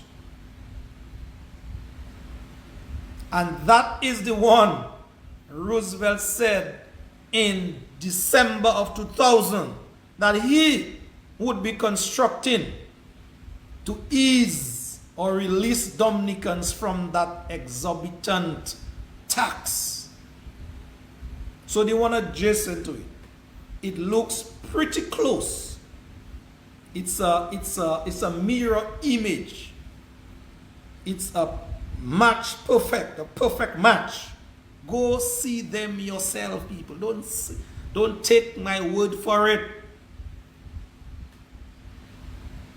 So which now tells me and the suspecting Dominicans that it may be the real owner of bunker fortress number 1 may be the same owner of fortress bunker number 2.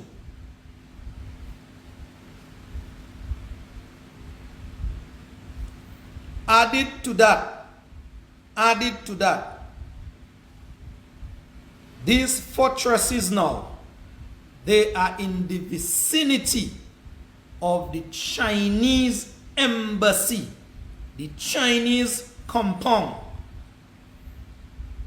the China in Dominica, that space where no unauthorized Dominicans can put their foot in China, in Dominica, at Mount Daniel. That is what it boils down to. So these two heavy, concretized mansions up at Mount Daniel, they are looking pretty much alike. They are now in the vicinity now of China in Dominica. As I was saying before, our newly found colonizers. And so you see how everything is lining up.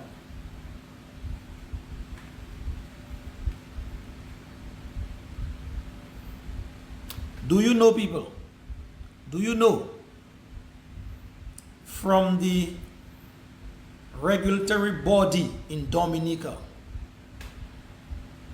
that has to do as it pertains to information going in and out of the country via satellites and via dishes and via whatever communication, be it to receive or to send? Talking about that, people, I in my opening, I was supposed to send some sort of get well greetings to Brother Lambert Charles. This brother is not doing too well, people. And so, Brother Lambi, my apology. I was supposed to say that right up front. But as I talk about sending and receiving signals, knowing Lambi is that technically minded man, I remembered him. So please keep Lambi in all the prayers, people. He's now at the hospital. And we just have to keep the brother in our hearts and prayers, our thoughts as well. All right? So to your family at this time, we encourage people. Carlos, you and the family, wife, extension, we just express our encouragement to you guys. So let me get back on track, people. The NTRC, that is the organization in Dominica that's supposed to be dealing with signals emanating, meaning sending off or receiving from any known dish, satellite, whatever it is. Do you know that that organization, the NTRC, they don't have a clue as to what the Chinese, the little China in Dominica, that compound, is doing at Mont Daniel? Do you know that?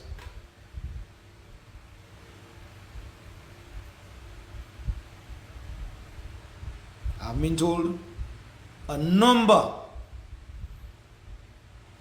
of letters were written from the NTRC to the PRC in Dominica. And up till now, they are waiting for response or responses as to what really and truly that these dishes and these satellite objects and these, China as a country, they are way advanced in terms of their technological capabilities. And so just like they are disregarding the planning laws of Dominica by not even having their plans go through planning for amendments, correction, and authorization, so too they are disrespecting the NTRC, a quasi-government institution that is supposed to look into the interests now of Dominicans as to what is coming in and what is going out as that intermediary. So at least they didn't know. Nothing. But they are perched. They are perched. They are specifically perched on that edge of Mont Daniel and have how many satellite dish doing whatever they're doing up there. And Dominicans are passing under that Kentfield cliff every day. And it's like as if, well, it's nothing.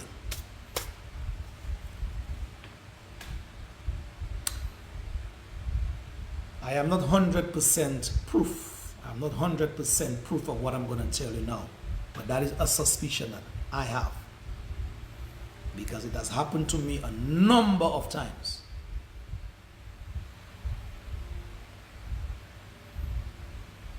Whenever you are on a telephone call,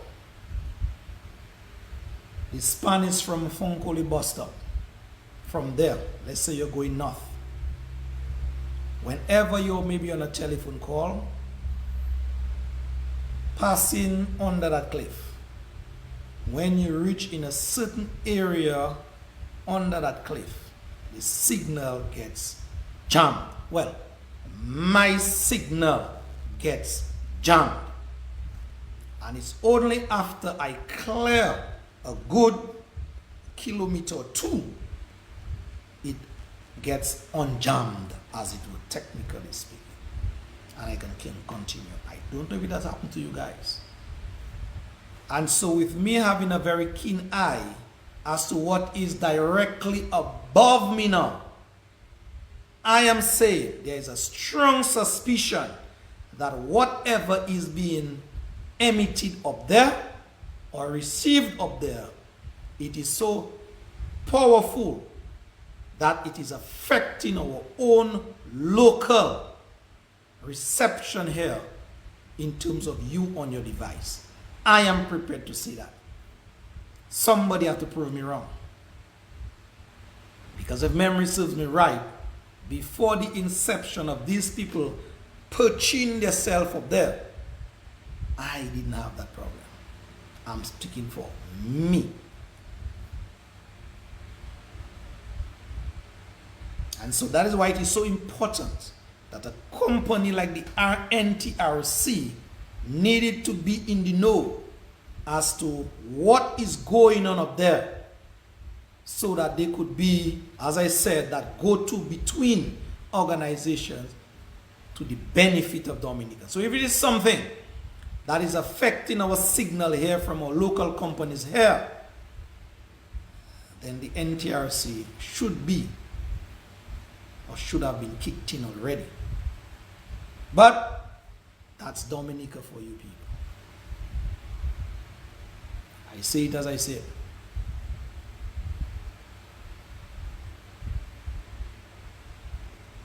So, in May of 2022, remember the contract was signed, the lease agreement was signed in June of 2020.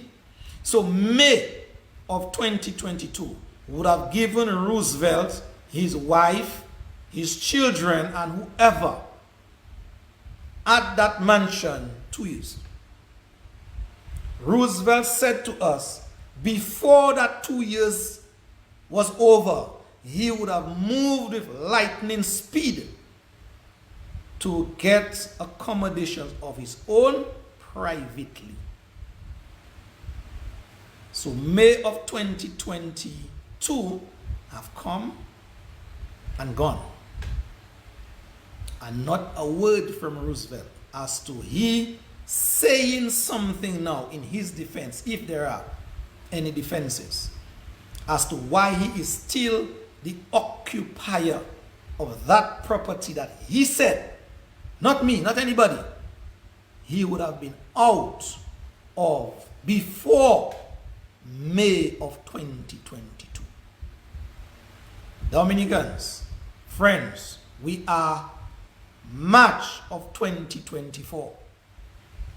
So Roosevelt and his crew, they have occupied that property pretty close to 2 years now again.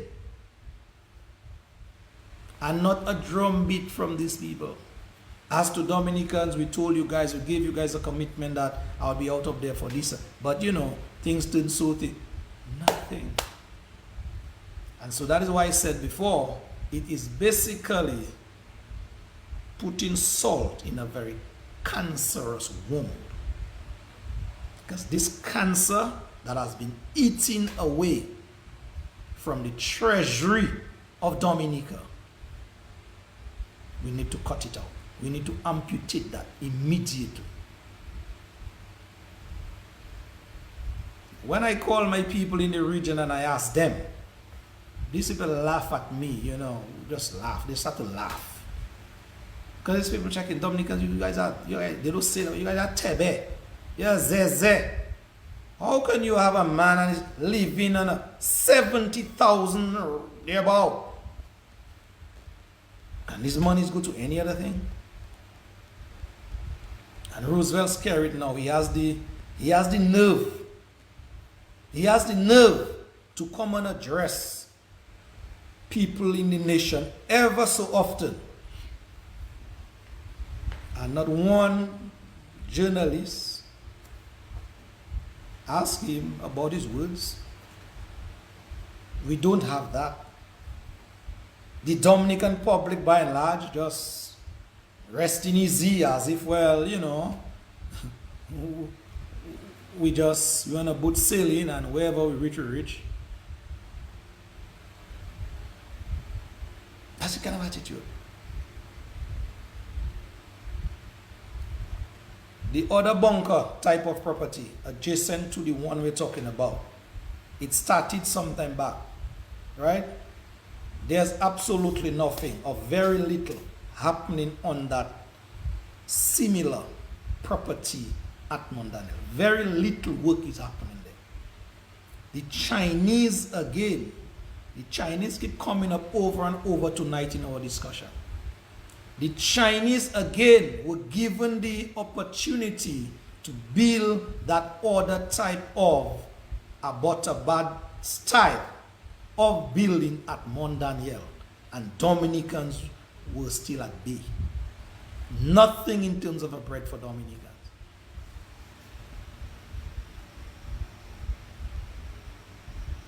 The perimeter wall of that compound, it is laced with tiles, mosaic tiles.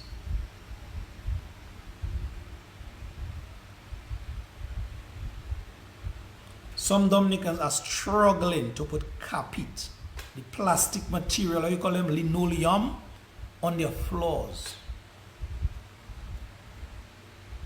That's the reality. Some Dominicans are struggling to put carpet, not a rug, you know, not this linoleum on their floors. And we have this man employed the Chinese and tiles, imported tiles, I must add, most likely look from either Italy or somewhere. They are laced on the outside of the perimeter wall. That is on the outside. So these people are so brazen. The tiles were not even placed on the inside to say, okay, we're on the inside, so persons cannot see from the outside. You know, let us do the good old plastering on the outside, at least to continue to deceive Dominicans. No. So if this mosaic or marble tiles, as my partner Irish is saying, is placed on the outside of the wall for you to see, I wonder what it is that will be placed on the inside that you are not seeing, you are not capable to see. And that is the lavishness. That is the lavish lifestyle that I spoke of before, that this man and his family have been putting Dominica through over a number of years. And so if Roosevelt Skerrit said in December of 2020 he would have been out of that arrangement, March of 2024 he is still in that arrangement. The last I heard, the last I know. And not a word from the brother. And he has the gumption, he has the guts to pass every day, passing people to and from that place of abode, and he feels nothing.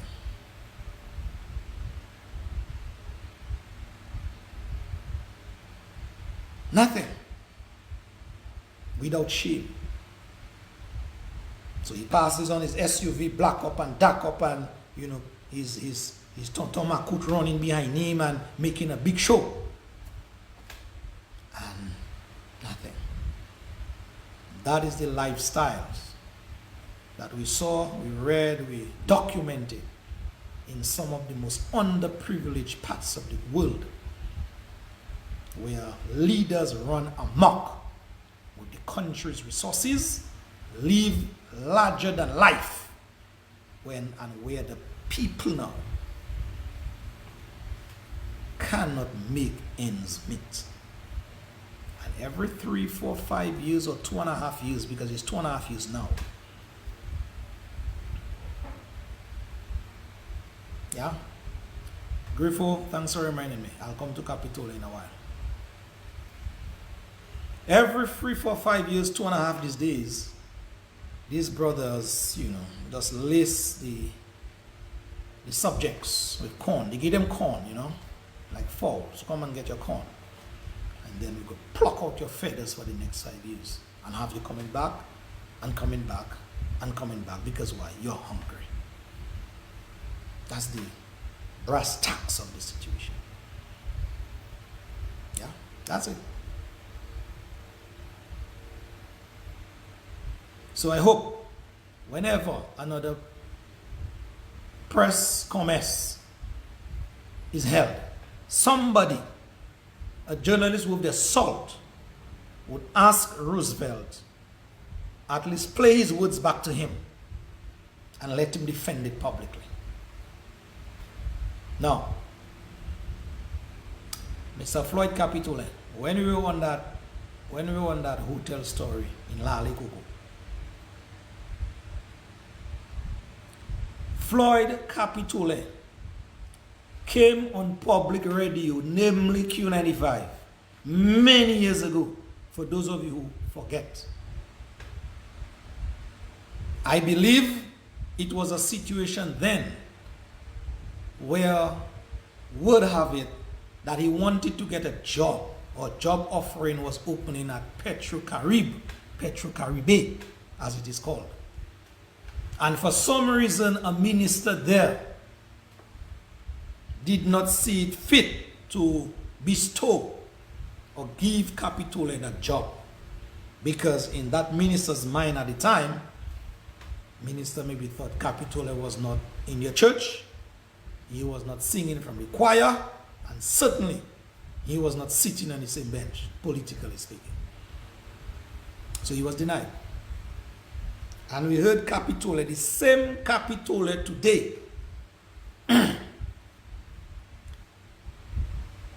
that would want to tell a journalist how to ask a question or how to do her work. And I want to compliment that young journalist, I don't know her, for at least holding her ground and standing up to a bully in the name of Floyd Capitole when he tried to back her in a corner and telling her this and telling her that. And so, young lady, I congratulate you highly. We need more of you, more like you, in the media fraternity in Dominica. You cannot have servants of the people bullying people like that. No, you have to push back. And so it was that same Floyd told us in Dominica some time back, the Prime Minister, and he was referring to Roosevelt,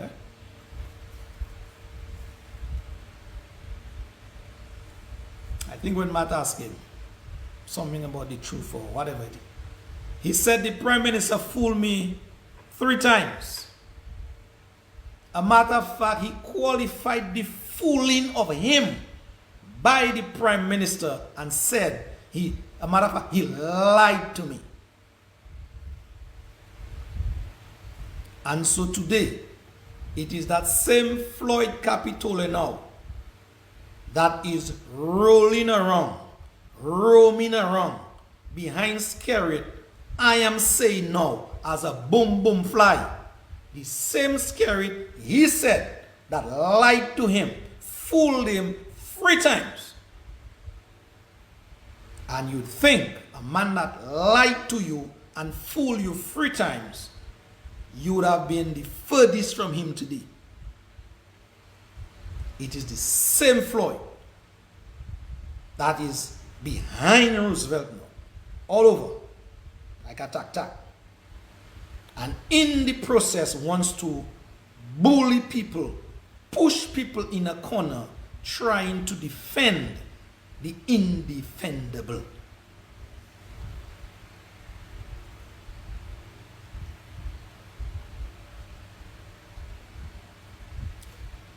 I am a man of principle. And so I am not going to release to you guys what Floyd Capitole told me personally in his private capacity as an ordinary citizen of Dominica in the years gone by, as it pertains to the government of the day. I am not going to release that. So you'll not hear that from me. Because that was conversation practically between me, Floyd, and myself as brethren. And if Floyd is listening now, and he may listen, because they always listen, Floyd will know exactly where that conversation took place and under what circumstance it took place. And he basically gave me some of his article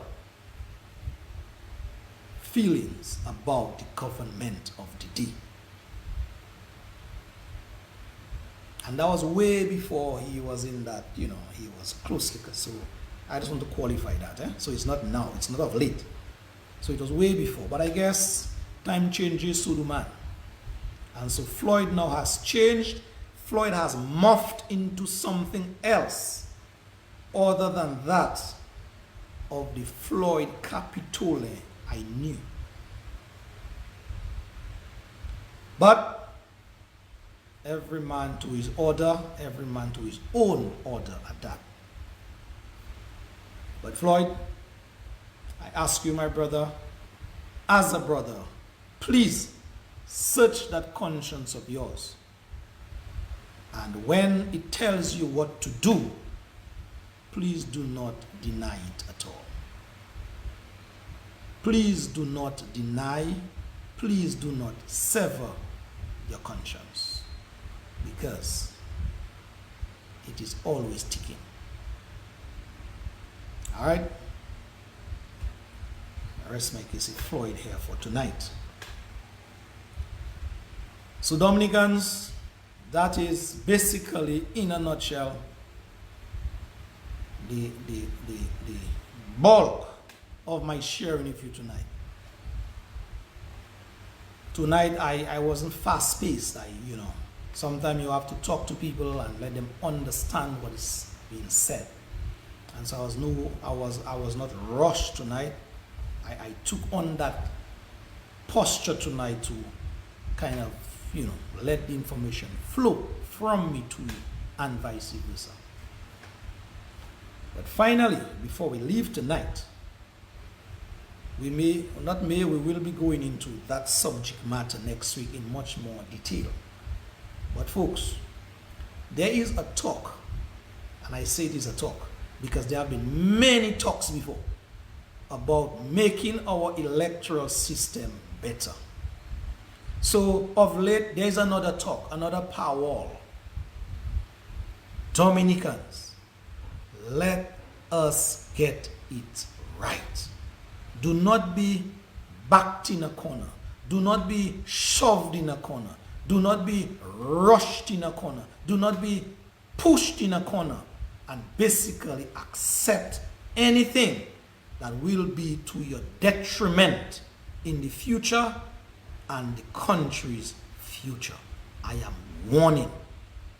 And so Dominicans, there is this move afoot to give to the Dominican people, to push down the throats of Dominicans a national ID card.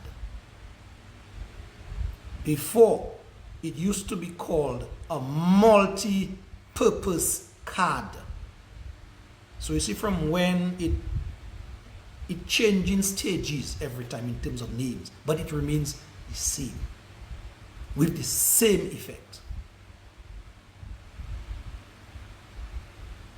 Whoever is calling me now, I'll call you in just a bit. We used to hear about a multi-purpose ID card before, in 2013-14 thereabout. We even had equipment set up to issue those cards before. A matter of fact, a number of persons got in their hand, in their possession, these cards before. The public servants, some of you are listening, you know you can attest to that as a fact. The machinery downstairs, the registry. And so there was this test going on to do some things. But Dominicans, we are hearing again, and we are hearing the tone in which Roosevelt Skerrit said, a man that's supposed to just be the financier. Look now, he's even McIntyre. But it seems as if he's Lord, God Almighty, cook, chief, bottle washer, everything in Dominica. So when McIntyre, that has that portfolio, supposed to open his mouth and talk to Dominicans about monies that are supposed to be allocated for that process, we are hearing Roosevelt, who is out of place, out of timing, to talk about money now. He has released that portfolio in McIntyre's hand. So let McIntyre get his voice and do his work. But Dominicans, we are hearing about a national ID cards for voting in Dominica. Dominicans, that card, based on what I have been getting in terms of the discussions that are happening back door, it is another way, a very clandestine way, a very thieving way. For those of you who cannot understand clandestine and others, c'est un way pour voler elections in Dominica. And they're doing it, they want to do it through that national ID system. Whereby a national ID indicates what it is. It's to identify all nationals of your country. So a 2-year-old is entitled to a national ID card. A 10-year-old, someone in prison, someone who is mentally off, insane, they are all nationals of the country. They are entitled by law to that card. Your people, your relatives, even you yourself, some of you left Dominica from timely memorial. You haven't set foot back in Dominica. You have no interest in Dominica. You also, you are entitled to that card. And more importantly, more gravely, the people who have bought our passports, go on the government's website. They say it there in black and white. It's not me saying. They say it. These people who have bought passports from Dominica, they too, they have the same entitlement like any bona fide Dominican. That includes the right to vote. Dominicans, let us not make that cardinal sin with our future. We have to demand from the Electoral Commission a voter's ID card and a voter's ID card, Selma. A voter's ID card, it says, should be used only for voting. And so that multi-purposeness and that added, no.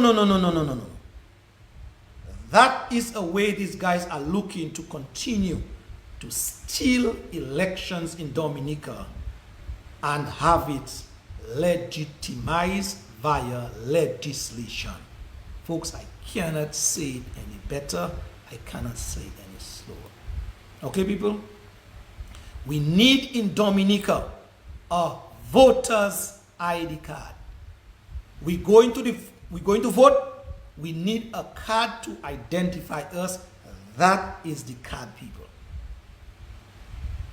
And so, once we go that route, we will be saving ourselves a whole lot of unnecessary talk. We won't even be talking about children having that card under 18 years. That talk will become null and void. We won't be talking about people who don't know where Dominica is and they would be in possession of that card, people. So you see how much we will be saving ourselves by going the proper route. Do not let these people take us down a rabbit hole and give us dangly carrots in our eyes. Give us all the UCs or whatever it is, and we fall for that as a people. I hope that there are lawyers lined up, waiting to do pro bono work for and on behalf of the Constitution and the regulations of our electoral process. If these people decide to go down that route, legal papers has to be in the very same hour to stop that madness from happening, because that is madness, people. I hope the lawyers, some of the lawyers, you guys are so, far these days from reality. I hope you guys are listening, taking note, and be prepared at least in the initial stages to do some pro bono work, because that is your giving back to country. And there can be no better giving back by helping save that country for your future generations. So folks, there are many other aspects to that free, fair, transparent process. But you see that ID business, be it your labor right, be it your no right, be it whatever right, you have to get it right. And the only way you can get it right is by ensuring that we have in our possession a voter's ID card for voting. Simple put. Simple put. And so that is where, folks, I want to leave us tonight, is on that note. Because what we allow may be our fate tomorrow.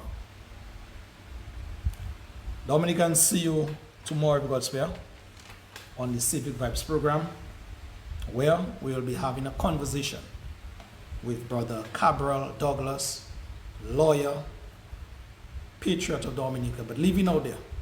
And he will be speaking to us tomorrow, especially as it pertains to that very scathing report that this judge gave about the judiciary system in Dominica and the lack of justice as it pertains to the slackness that goes on in the judiciary system. All right? So be prepared for that.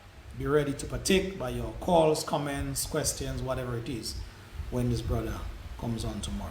So having said that, Dominicans, I think I'll be making my exit here tonight.